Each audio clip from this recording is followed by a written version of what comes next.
এভাবে মোরগ পোলাও রান্না করলে এত পরিমাণে মজা হয়। আমি অনেক রেসিপিতে ট্রাই করেছি, তবে এই রেসিপিটা একদমই বেস্ট। এভাবে রান্না করলে হচ্ছে এর স্বাদ একদম দ্বিগুণ বেড়ে যায়। প্রতিটা স্টেপ খেয়াল করবেন, একটা স্টেপ মিস দিলে হচ্ছে আপনারা এই রান্নাটা আর করতে পারবেন না। চুলোতে একটা হাঁড়ি বসিয়ে এখানে দিয়ে দিচ্ছি হচ্ছে 1 কাপ পরিমাণে তেল। তেলটা গরম হয়ে গেলে এখানে দিয়ে দিব হচ্ছে 1/2 কাপ পরিমাণে পেঁয়াজ কুচি। পেঁয়াজটাকে ভেজে একদম সুন্দর করে লাল করে নিতে হবে। এদিকে হচ্ছে আমি রাঁধুনি রেডি মিক্স রোস্ট মশলা দিয়ে একটা সুন্দর মশলা বানিয়ে নিব। এতে হচ্ছে ঝামেলা কম হয় এবং সহজভাবে একটা সুন্দর মশলা তৈরি করে রাখা যায়। তো এখানে আমি মশলা নিয়ে নিয়েছি হচ্ছে 80%, মানে প্যাকেটে যা ছিল তার 80% নিয়ে নিয়েছি এবং এখানে দিয়ে দিয়েছি হালকা কুসুম গরম পানি। এবার হচ্ছে আমি এখানে একটা মিষ্টি দই নিয়েছি, এটা হচ্ছে দিয়ে দিব 80%। আপনাদের হাতের কাছে যদি টক দই থাকে তাহলে 3-4 চামচ টক দই দিয়ে দিলেও হবে। এবার হচ্ছে টক দইয়ের সাথে গুঁড়া মশলাগুলোকে ভালো মতো মিশিয়ে নিব। ভালো মতো মিশানো হয়ে গেলে এখানে হচ্ছে আমি একটি লেবুর অর্ধেক পরিমাণে লেবুর রস এখানে মিক্স করে দিব। যেহেতু এটা হচ্ছে আমার মিষ্টি দধি, তাই হচ্ছে আমি এখানে লেবুর রস ইউজ করব। আপনাদের যাদের হাতের কাছে টক দই থাকবে তাদের এই লেবুটা ইউজ করতে হবে না।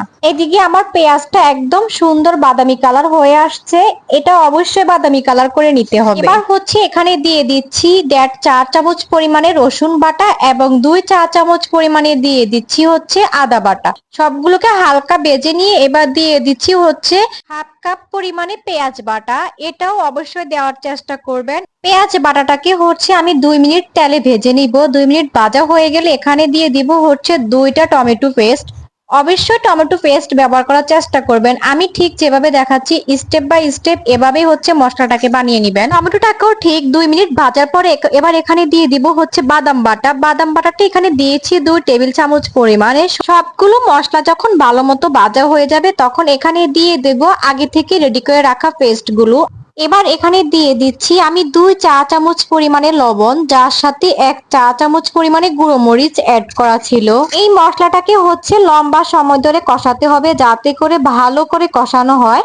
মশলাটাকে একদম লো আছে কষাতে রেখে এবার চলে আসছি মাংসটা রেডি করতে। আমি এখানে 8 পিস মুরগির মাংসের মধ্যে দিয়ে দিচ্ছি হচ্ছে 2 চা চামচ পরিমাণে লবণ। লবণকে মাংসের সাথে ভালো মতো মেখে জেকে নিয়ে এবার এগুলোকে হচ্ছে একদম সুন্দর করে ভেজে নিব। একটা কড়াইতে হচ্ছে 1/2 কাপ পরিমাণে তেল দিয়ে এবার সবগুলো মাংসকে হালকা বাদামি কালার করে ভেজে নিব। মাংসের কালার দেখে বুঝে গিয়েছেন ঠিক কি পরিমাণে ভাজতে হবে। এর থেকে বেশি ভাজলে হচ্ছে মাংসটা আঁশ আঁশ হয়ে যাবে, খেতে মজা লাগবে না। এদিকে মাংসের মশলাটাও লো আছে একদম সুন্দর করে কষানো হয়ে গেছে। এবার হচ্ছে সবগুলো মাংস এই মশলার সাথে মিশিয়ে নিব।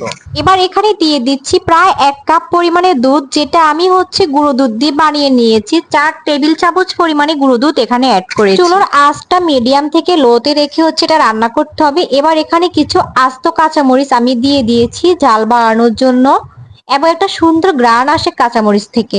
আর এখানে হচ্ছে একটু সুন্দর কালার আসার জন্য আর একটু মিষ্টি মিষ্টি ফ্লেভার আসার জন্য আমি এখানে দিয়ে দিচ্ছি প্রায় 2 চা চামচ পরিমাণে টমেটো সস। ঠিক এই পর্যায়ে হচ্ছে আমি সাদা গোলমরিচের গুঁড়ো অ্যাড করেছি। সেই ভিডিও ক্লিপটি আমার কাছে নেই, তাই আমি হচ্ছে ভয়েসে বলে দিয়েছি। একদম লো আছে 10 থেকে 15 মিনিট রান্না করার পরে যখন রান্নাটা 80% কুক হয়ে যাবে তখন এখানে দিয়ে দিব 2 টেবিল চামচ পরিমাণে বাদাম বাটা। রান্নাটা যখন একদম শেষ হয়ে যাবে, মানে পুরোপুরি রান্না হয়ে যাবে, তখন এখানে দিয়ে দিব 2 টেবিল চামচ পরিমাণে ঘি।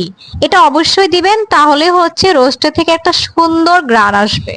এবার চলে আসছি মোরগ পোলাওর সাথে সাদা পোলাওটা রান্না করার জন্য। আমি এখানে দিয়ে দিচ্ছি প্রায় 1/2 কাপ পরিমাণে তেল। আমি যে মুরগির মাংসগুলো ভাজা করেছি সেখানে যে অবশিষ্ট তেলগুলো ছিল সেগুলো দিয়ে হচ্ছে আজকের পোলাওটা রান্না করব। দিয়ে দিচ্ছি 1/2 কাপ পরিমাণে পেঁয়াজ এবং দিয়ে দিচ্ছি হচ্ছে 3টা তেজপাতা, একটা দারচিনি এবং 3 থেকে 4টা এলাচ। এগুলোকে সুন্দর করে হালকা ভেজে নিব। হালকা ভাজা হয়ে গেলে এখানে দিয়ে দিব হচ্ছে প্রায় যে পরিমাণে চাল নিয়েছি পোলাও করার জন্য তার ডাবল পানি। পানি দেওয়ার পরে এখানে দিয়ে দিচ্ছি প্রায় 2 টেবিল চামচ পরিমাণে গুঁড়ো দুধ। এবার হচ্ছে আগে থেকে ধুয়ে রাখা পোলাও চালগুলো এর সাথে দিয়ে দিব। এবার হচ্ছে এখানে দিয়ে দিচ্ছি 4 থেকে 5টা আস্ত কাঁচামরিচ এবং দিয়ে দিচ্ছি 4 চা চামচ পরিমাণে লবণ। ঢাকনা দিয়ে মিডিয়াম আঁচে এটাকে রান্না করে নিব। একদম সুন্দর একটা সাদা পোলাও হয়ে গিয়েছে। আপনারা চাইলে এই পর্যায়ে হচ্ছে যে মোরগ পোলাও যে একসাথে রেডি করে নেওয়া, এটা একসাথে ভাপ দিয়ে নিতে পারেন। কিন্তু আমি আলাদা আলাদা ভাবে সার্ভিং করব, বাসার সবাই হচ্ছে আলাদা আলাদা খেতে পছন্দ করে। তো এই ছিল আমার আজকের মোরগ পোলাও রেসিপি। এত পরিমাণে মজা হয়েছে। ভিডিওটি ভালো লাগলে অবশ্যই লাইক, শেয়ার এবং একটা সুন্দর কমেন্ট করতে ভুলবেন না। আল্লাহ হাফেজ।